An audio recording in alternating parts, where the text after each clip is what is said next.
Hai semua, saya akan memberikan informasi lowongan kerja buat teman-teman yang sedang berjuang. Tetap selalu berdoa, semangat berusaha dan jangan putus asa. Semoga informasi yang saya berikan dapat bermanfaat bagi kita semua.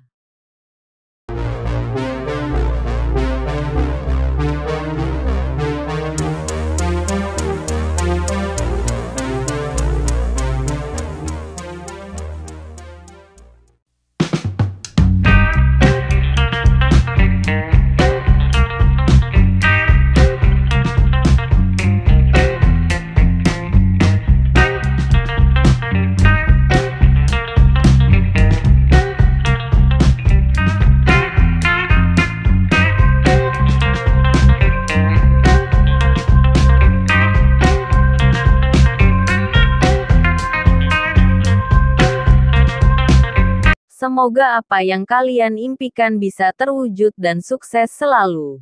Terima kasih. Salam sukses.